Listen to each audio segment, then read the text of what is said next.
one of the most interesting parts about this movie for me was the true story behind it. And I know it's one that wasn't even discovered until 2010. And I'm wondering if one of you can tell the story, because I know it all started with a writer researching the history of curry. Yeah, that was Shrabani Basu. You know, she started her research with Indian curries and their involvement in the palaces, in the royal household. And then she goes to Osborne House and she comes across this portrait of Abdul Karim. And it was there, but it was different from all the other servants who were up there on the walls in the Darbar room. And there were a couple of those portraits, and one was inside her room. I mean, this is her personal bedroom. So she figured this had to be something. There had to be something more than this. This guy has to be someone more important, and because he had all these medals, and it was just more colorful than all the others. And that's when she started her research. And I think she landed up at the Windsor Castle. She requested them for these Urdu journals that Queen Victoria might have, had at the time. And she thought they would probably bring them one volume or one book or one journal. They got 13 volumes on a trolley. So it's legit. I mean, this was this was 13 years, 15 years of somebody learning a language, to have, the capacity to learn that language. It just takes a lot. I think that was the first step to sort of knowing that this relationship was a little more than just somebody teaching someone a language. Yeah. It's a very interesting relationship, and I think sometimes movies don't always show the in-between relationships. It doesn't have to just be friend or student or lover. Their friendship was someone in between. I'm sort of curious how you guys manage that balance. How did we, Judi? It wasn't balanced.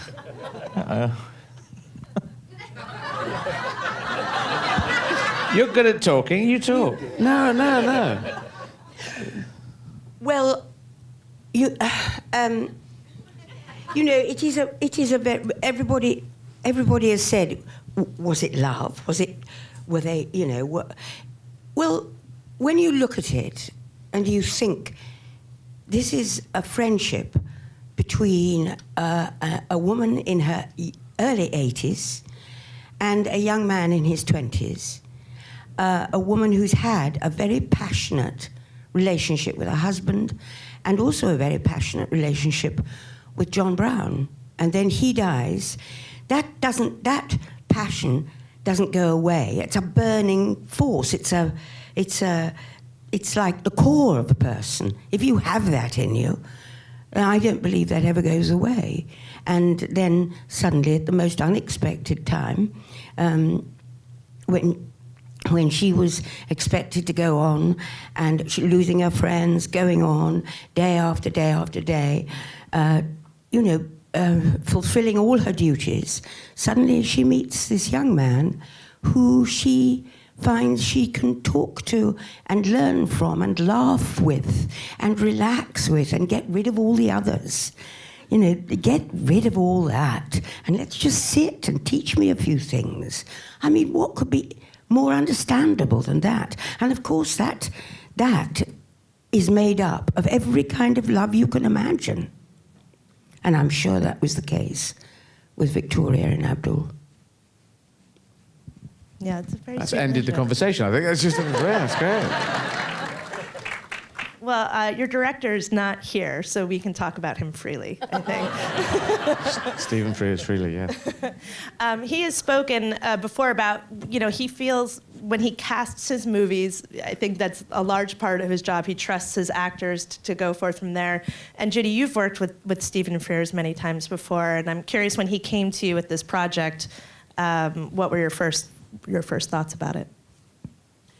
No, he didn't. Oh. He didn't come to me with the project. It was sent to me and it was read to me, and I was absolutely fascinated. And they said, and Stephen Frears, I said, you don't have to go any further. This is the 5th time we've worked together, and I love working with him. And I said, the other day, he took offence, I think, but I did say, they said, how does he direct? I said, he directs by stealth, which he does. He does. And Eddie will tell you how stealthy that can be. Well, yeah, it's interesting. I don't think he's got bored of our stories. He told me, because I can tell a few stories, and he says, I'm bored of your stories, tell other stories. So I've got to make up stories. When the next Q&A we do, I have to make up stuff. But he did ask to see me, and I was seeing Stephen Frears. I didn't actually have to audition because Ali had to do tons of auditioning, and obviously he may, because you were in India and he may not have known your earlier work. But anyway, so he met me, and then after that they said, yes, that's good. And I thought, so I've got the part? Yeah, ish. And I thought, well, he wants to see you again. Oh, he wants to see me again because I've got the part, and he wants to say well done, or so he said. So I saw him again, kind of like thinking, where am I on this? And he said, I hear, because we'd had a good chat. We hadn't talked anything about anything. We just chatted, and I hadn't really talked about the part. And then he said, I hear you like to submerge yourself into your roles. And I went, no, I don't think so. I thought most people say I don't, but okay. And what? Don't do that on this. All right, well, okay, you got the part, all right. And then I went and submerged myself into the role. Because I played, if you don't recognize who I am, I played Judi Dench in the film. And I played Bertie, but I put on 25 pounds and moved in a different way. And it's interesting because Mum and Son are both eating themselves to death. We're competing. You thought that the amount of food that Mum gets through. I used to go to bed with a chicken, not me, but Bertie used to go to bed with a chicken who was dead. And the chicken was here, and in the morning, no chicken. Probably bones left. I don't think he ate the bones, but apparently I tried to get it into the film, just to go to bed with a chicken, and it's no chicken. And all these chickens go, me, next. So that's... but as you see, I have another day job where I do funny stuff. But I broke into Pinewood Studios when I was 15. This isn't answering the question, is it? But I so love the film industry that really, if you look at the early days, everyone was doing it, and then Hollywood took over. So I loved this, and I broke into Pinewood Studios when I was 15. I worked out where it was, and I went up there to the big gabled entrance at 15. I'd taken a bus and a train and a tube, and a 15-year-old kid saying, Pinewood, can I come in? And they went, fuck off, kid. So I was annoyed. I thought, you don't really... So I went in, I crept in another entrance. Well, I marched into another entrance, because I noticed if you march in, it was okay. That's something to work. Spielberg did this. He went into Universal. I went into Pinewood. And I marched around Pinewood Studios at quite a fast... If you can move at quite a fast speed, by the way, no one stops you. So, because they go, oh, he's going somewhere. And I was just moving for about 2 hours, marching around, hoping someone would say, we need you for the film. There's a film here. We need a fast-moving kid in a film. He's quite fast-moving. Get him in. What's it called? It's called the quite fast-moving kid. So I was hoping that it didn't actually work, but 40 years later, it worked. So yeah, I was very happy to be here. If I'd been told I was playing a blade of grass with Stephen Frears, I would say, yeah, okay. Can I get? I would have got a few more lines out of it. I would have been a very pushy blade of grass, but it's Stephen Frears and Judi. And Judi's got a great sense of humour. She likes my stuff, so I say she has a great sense of humour. But also, she's in touch with the teen. I don't know if you've heard me say this. I don't know if you'll be offended by this, but the teenage girl inside her, she has that. So when in that there's this wonderful love scene that's between you two. It's kind of like a love scene. Hold me tight on the train going to not to Venice but to Florence. Florence, yeah. And I just come out of the bathroom, and I think Stephen told me, I got the idea in my head, just ram my scene through their scene. So there's this kind of very loving, it's okay, it's wonderful. And I'm going, what's going on here? Why? He's got a bloody bathroom, I don't care. And I just barrel through this kind of, I'm talking over Judi, and that's kind of how our relationship was. But Judi was like a young girl in that, young teenage girl with her lover. So it was a beautiful scene. And I've danced to a Ray Charles number with her. Ray Charles track, What I Say. I would just put it on, I was dancing, and then Judi started dancing to it. And so that was just great. If that answers your question, that's... It really did, thank you. I'll shut up now. No. Ali, I want to hear how you came aboard this project, how Stephen Frears found you. Oh, it wasn't that funny. I mean, oh God, it was a long process. In fact, I was sitting with a friend of mine. She said, the auditions were the week before. You missed it. And I remember contacting the casting guys there back in India. I recorded 2 scenes on my phone, and I sent it, and I got a call about 25 days later that Stephen and Biban are coming down. So this is I'm sorry, I've said this before, but we've all repeated. Yeah. But this is my first visual of Stephen Frears because he got sick. I mean, he got the Delhi belly in Bombay, so he sprawled across the couch, and I thought I'd blown it. He wasn't interested, and I just almost walked out. I mean, after my reading, of course. But then they called me back, and again. And again, and I flew down to London to the studios to audition again, and still not in, almost to a point where you just go delusional about it. But then, something happened, I guess, and I got a call from Biban saying, I got the part. I mean, it was almost like video games, and Stephen's right at the end. He's like my final level, and I had to, I had to cross these and then play it out. But it was, I think, on a serious note, I thought that was really nice to go through that process, because he sort of built a trust. And then there were no formal rehearsals after that. I mean, he was like, come on set, do your thing. So Judi and I would be sort of running about, trying to get in rehearsals and lines, because we were freaking out. And I'd try and get in some Urdu lessons, and she'd help me with English. I knew my English, but yeah, we tried. We tried to do something. We tried hard. We tried hard. So he doesn't believe in having formal rehearsals before filming? No, he doesn't have rehearsals. So he trusts his actors to really come on the day and be ready to Just go. come on the day and know the lines, get into the costume and do the Face words, the right direction. Get on with it. Doesn't he sometimes say act better? Act occasionally? better. Yeah, Like that's that. right. I like that. That's better. That was That is one really important. That was my first important experience thing. on this film. Better. Yeah. You remember the scene where I present you the mohar? And that was one of my first scenes with Judi, and there are about 200 people in that whole place. And we looked to Stephen, Judi and I, and Stephen, how's that for you? And he walks up and he says, Judi, just act better. But they have a lovely friendship. Of course, it was. What else do you tell Judi Dench? I don't know. But yeah, it was nice. Can I ask Judi a question? The food, because you're eating. I've seen a number of actresses who have put a pea on their fork and have spent the entire scene just holding the pea on the fork so that no food went in. That wouldn't have been Queen Victoria, though. No, but you would. She has the whole what's name? That was a lot of food going. A lot of food. Near your face and in your face. And over my face. Yes. Yes. No manners. Just shoveling it in. No, the best scene for me about the eating was there is a scene when I'm in bed having a boiled egg on a tray, and the others come in to say something strict and rude to me. I don't know what it is. And so we did it, and it took the whole morning. And afterwards, Campbell Mitchell, who's a great props man, who I've worked with lots of times, he came to me and said, out of interest, Judi, he said, would you like to know how many boiled eggs you've eaten? So I said, I would quite like... He said 11.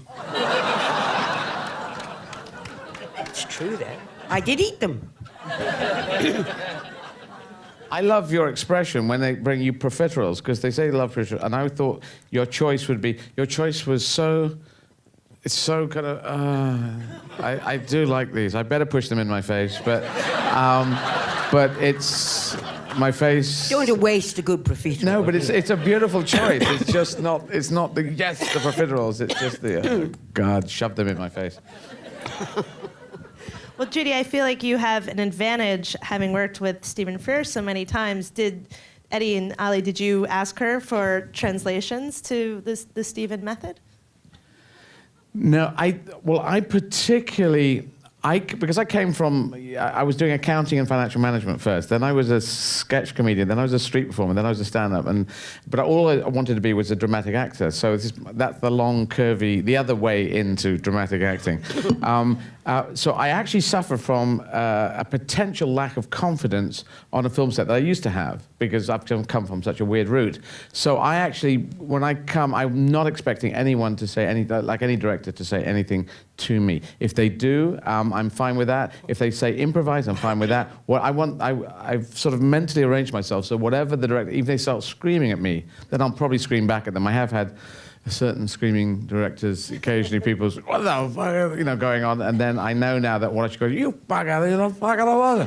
Well, you fuck you with a fucking thing. So that's how I would approach it now, whereas at the time, my position wasn't good enough, so I was going, okay. Could you say it louder, please? You know, but Stephen isn't like that. Stephen gets grumpy like a bear, and we do go in and say, how is the bear? You know, okay. But yeah, he knows what he likes. Even at the end, one of the first scenes I did, one of the last scenes I shot is one of the first scene when I'm on the picture. Big backside in the screen, listening at the door, mum's learning Urdu inside. That collective scene that builds up until Bertie gets there. And then Judi just throws the door open and goes, Bertie, are you spying? Were you spying on me? And I realize I'm the one character that can tell mum to piss off. So I constantly, I'm pushing against her, just waiting I want to be king. And so I immediately fired into, I should be embarrassed, but I realized it's more interesting just to say, are you learning Urdu? And just ram it straight into mum. And I did that 2 or 3 takes, and then I thought, I'll try one with a hairbreadth of hesitation. And I just tried that, and I thought, nah. And I looked around at Stephen, and he went, nah. And I thought, oh, at least we're agreeing. You know, if I'm agreeing, if Stephen and me are on the same wavelength, then I'm very happy. And he gave me a hug at the end of the thing, which I thought, what are you going to do? He said, give me a hug. So that's a hug. Gave you a bear hug. But he still doesn't know why he cast me. Because sure that's not true. He said, if you ever find out why I cast you, tell me. That's what I know that this is the first film that's ever been allowed to film on location at the Osborne House, which is incredible. And I'm sort of curious from all of you about what that experience was like and how careful you had to be, actually. Oh, that was, it was surreal. I mean, you don't get to shoot that. You guys weren't allowed in during Mrs. Brown.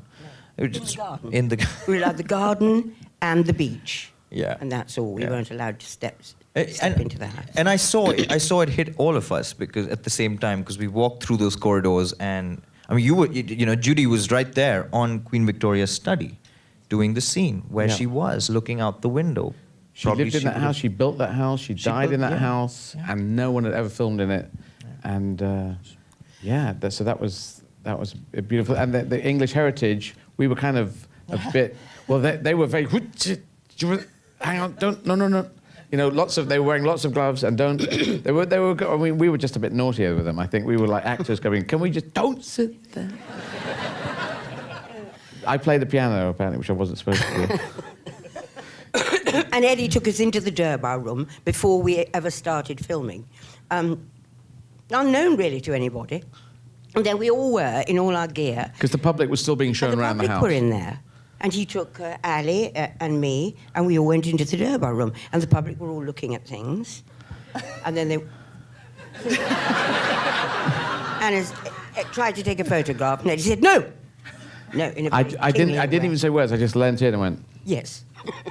Because it was basically Queen Victoria and Edward VII in the Durbar room as the public, because they were going around the rest of the house while we were filming in one part of the house. But we went down corridors and we're suddenly in, and these 10 people just going, it's Queen Victoria. Is that Judi Dench? Is that Queen Victoria? This slow camera coming up, and I go, no. But yeah, 10 people saw us in there. In the scene where Miss Phipps comes to tell me that they're all going to walk out and resign and everything if I went ahead with giving Ali a knighthood, they said, this carpet is priceless. You can walk on the carpet, but there is part of the carpet you can't walk on. And it was about that wide.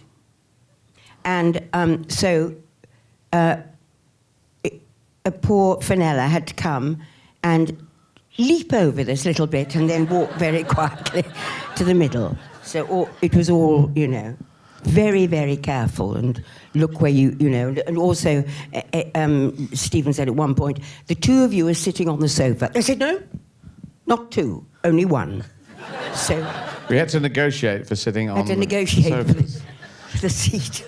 And I just came in, it must have been one of the first days, I went and sat on the, I love pianos and I like to play piano, so I just got on the piano, which I think had not been played for 150 years. Not since Albert. Kunk, I just went kunk, and went tung, tung, tung. It was really badly tuned, you know, for 150 years of non-tuning. Cling, cling, cling, cling, cling. And apparently, you saw the, were you watching? All of them, they just froze. were all like, that was day one. They didn't know what to do.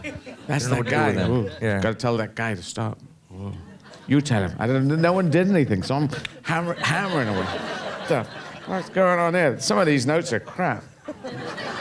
And then I just put it down, walked off, and they went, oh, we didn't do right there. And I think they just thought if we don't tell anyone, no one knows. So now we're just telling everyone. We have some questions from the audience. The first is from Eugene, and it is for Judi Dench. And the question is, did you feel any pressure playing Victoria for a second time? And did it change your approach from the last time you played her? I don't know about pressure. I just thought that the script was a continuance of what we had discovered in Mrs. Brown, and none of us had known about it. I never expected to visit the part again or play the part again, but it seemed to me that this story was very worth knowing about. So I was very pleased to be asked to do it. And I wrote to John Madden and said I was going to do it, and he wrote me a wonderful letter back, because we'd had a lovely time on Mrs. Brown. And after I'd worked with him on Mrs. Brown, I did say to him, John, if ever you want me just to walk across the back in anything, I'll do it for you. And he let me know a few months later. He said, there is a part I'd like you to do, which is walking across the back. It's Elizabeth I in Shakespeare in Love. And that, it virtually was walking across the back, that's all, in a big dress. So no, I don't know whether it adds up, because I haven't seen Mrs. Brown for a very long time. I don't know that it adds up when you see that film and then you see this, but I hope the story does. This is a question from Laura, Natalia, and Eugene. And this is really a question I'd like all of you to answer is, when you're preparing to play someone who is actually alive and has living relatives, and is there a certain kind of responsibility that you feel that's different than when you're playing a fictional character? Well, yes, it is. It's daunting. I mean, also, this person had very little on him, apart from Shrabani's research and the few journals. I really tried to pick up history books. I must have gone through 10, 11 books, just trying to read up and figure out both sides of history, but nothing. It's almost unfortunate, because I'd expected to have grown up learning about this, but there was very little to work with. So it's almost like I was trying to piece it together. I did use Shrabani's research, but I mean, my confession, I did not read the book to begin with. I thought Lee had written a very interesting script. He had a very fantastical approach. It does not follow a set timeline. I mean, it could be over 5 days, but yet it's about 15 years. And I thought that was very interesting. So costumes in the film really tell you the time, if you look closely. And they really helped. And sort of, you know, the research on the handwritings and the Urdu and just finding him and pinpointing him in the historic events in that time. I remember I came across one autobiography by Dr. Reed, which was, you know, the Queen's doctor, and there was a chapter that mentions him. It's called The Munshi Mania. And you know, it sort of gave me the other side of the story and perspective of how this man was just disrupting the royal household. Of course, there was a large part of me that I had to put in, and yeah. Well, it's interesting because Bertie, who became member of the Seventh, did why monarchs have to change their names when they go, I don't know. So if you're worried, why Bertie, not King Bertie? But we don't know either. But he did suppress the correspondence, and the fact that Dr. Reed, fabulous Paul Higgins playing Dr. Reed, but writes Mania. Mania is not the Munshi incident, the Munchie discussions, the Munchie mania. So obviously it was a huge thing amongst the household. That word mania is right up there. And I should say that Bertie sent, when Abdul Karim died, sent two searches to his house in India to ransack the house and find more stuff. Yeah. So now the one thing I was trying to get in was the childhood between Victoria and Bertie. There's a key thing you should know, that Victoria blamed Bertie for the death of her husband. Yeah. Bertie was brought up badly, 15 minutes in the morning and evening saying, "Mum," not allowed to mix with other kids, had one relationship with one teacher that was getting quite good and chummy, so that was split up, teacher was sent off. So really he was designed to go off the rails. Discovers sex, thinks sex is fun, starts doing that. Dirty Bertie was one of his monikers, his nicknames around Europe. And but then when he's about 20, he goes on a military maneuvers. The monarchy do military things for whatever reasons. And he was shacked up with this woman of the town. And that became the talk of the town, became the talk of London. Albert goes over to read him the Right Act, 4 hours of walking in a blustery day, probably out in the countryside so no one could overhear what he said. You're going to be king, you've got to get this right, that kind of chat. And he died 2 weeks later of typhoid fever. So that's underlying this. The two did not get on. And only on the deathbed was probably about half an hour. That's real. She did call out after the calling for the Munchie.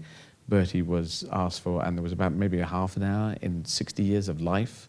There's a connection, and that was real, but that's a waste of love and potential love. So he was very jealous. He wanted to be king. He wanted to play with the ball, and I needed to know that childhood. But the responsibility thing, he's obviously passed on, and he doesn't have a great reputation. He has a reputation as being much more colourful than Queen Victoria, but he did have a chair built to have sex in, which is online if you Google it, and you'll look at this chair and go, where does everyone go on that chair? It's just this handles up here, and you're going, with the feet, it's like you're going to have a baby at the same time. I don't know. It's online. And I've shown it to people, and they go, where does everyone go? I don't know if it's for 2 or 3 people or a gaggle of people, but he did do this. Lily Langtry, you probably heard of Lily Langtry. He had these ladies installed in different houses that he was funding. So, and there's one in Eastbourne. I went to school in Eastbourne, and there was a woman, I was just down there recently, and she said, yeah, they had a whole circular driveway built in so you could come in, get out quickly, and then the horse and carts go straight on, so that you could just slip out. And then he'd always go for tea. He'd go, hello, is it time for tea? And then the servants would go away, and then they'd have sex in the tea room or something, and then he'd go on his merry way. That's what he did.